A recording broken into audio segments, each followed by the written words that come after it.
Guys, so many of Python interviews you have been asked a question how we can reverse a string in Python, right? There are multiple ways, so we are going to discuss so many methods. I'm using editor PyCharm and Python 3.12 version installed on my machine. Okay, so let's get started with the video. So first we have to take input. It will receive an input.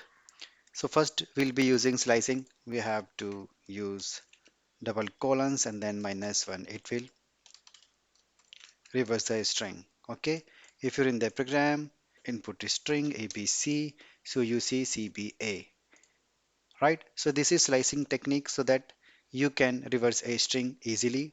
This is a string, this is the notation. Actually this slicing returns all the characters from right end of the string. Okay, you can use slice method also in order to achieve reverse of the string. So wherein there are three arguments. If you see, so you see start, stop and step, right?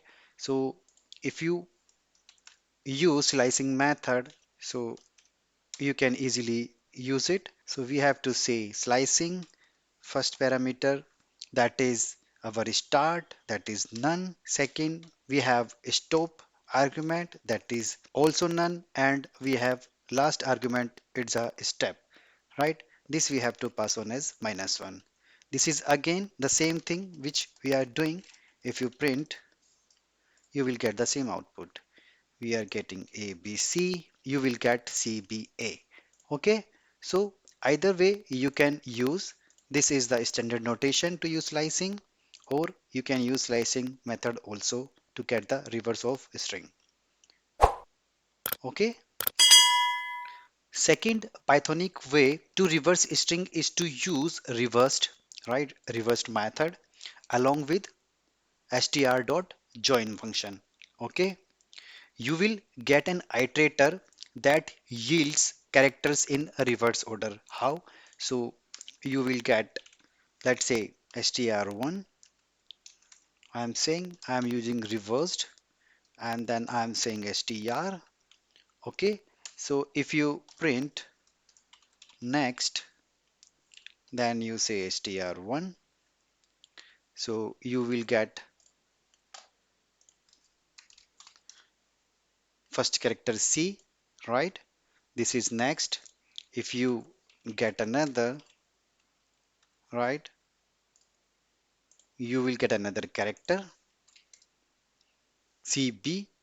Okay, if you get another, so you will get the last character of the string, right? So this is also another technique, CBA. Each character you are getting with help of next iterator. This is iterator, you are moving to the next character one by one. So this is also a way to get the reverse of the string. Okay, reverse, we have got it. This is the iterator, and with the help of next function we are getting each characters in the reverse order. Okay, now let's use the join method along with reversed. How we can do it? Let's say print it is dot join on the string. We are saying reversed, and then we are passing our str. Yeah, in this variable we have taken input, we are passing into the reverse method. The complete reverse iterator we are passing into the join. Okay, it will join all the reversed characters into the single string, right? Let's in the program. If you input ABC, so you will get CBA. This is the output from this line, right? So this is the way the string we have taken as a input, reverse it reversed, and return the iterator. You see the sequence, and then sequence has been passed to the join function, right? You see the iterable, it is passed to here, and it joins all the reverse character into single string. Okay, now let's see with help of loop how we can reverse a string.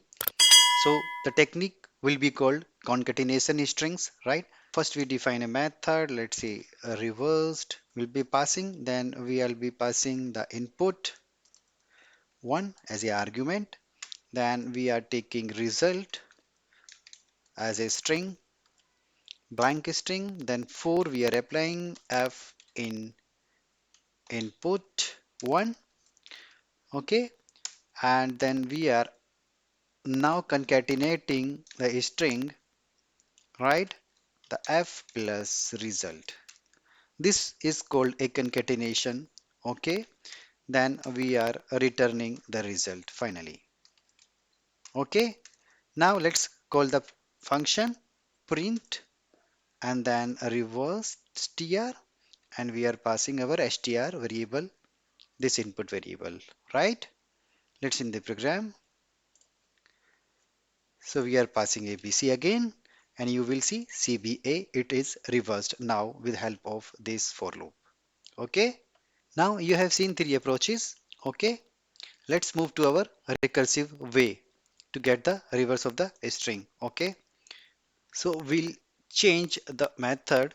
So here instead of a result, we have to put condition, that is length. We have to check whether length of input 1 is correct or not. If it is 1, we are going to return, right, a same input string, okay, right, there is nothing to reverse, it means, and otherwise we are going to return the same function output reverse str. Here we have to apply some slicing, that is input 1, and we are going to say this is the notation that will actually pass on the character after one index plus, and it will return plus another slicing we have to apply that would actually return the first character of the input string, right? If you call the program again ABC, you will get CBA, right? This is the output of this line, CBA. Okay,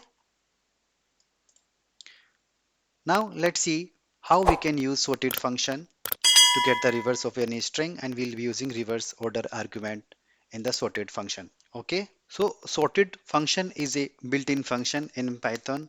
What we have to do, we have to just say print, and we have to use sorted function easily. We have to pass on our str variable that is taking input from the user, and here we have one argument reverse, that is we have to pass on as true. Okay, very simple. Here in the program you input ABC, so you will get CBA because a string we are now passing as a argument, okay, as a iterable or iterator we are passing, okay, because if you see sorted function is taking iterables, and we have taken this string as a iterable, and we have passed on a table, reverse is true, and it has reversed the complete string ABC to the CBA as a iterator. Very simple. Okay. Or you can even call that join function also here if you want to, dot join, and you can pass on your iterable whatever, and it will convert these iterator into the single string. Let's end the program again, input ABC, so you will get the same output as you were getting in the previous programs. Okay, CBA, it's complete string, it will return the complete string. You see, if you see over here, so it is returning str, you see, and if you see the sorted, so what it is returning, it is returning the list T. Okay, so these are multiple methods how to reverse a string in Python. That brings us to the end of the today's video. We hope you found it informative and engaging. Don't forget to subscribe to our channel for more exciting content on all things tech related. Thanks for watching, and we will see you in the next video.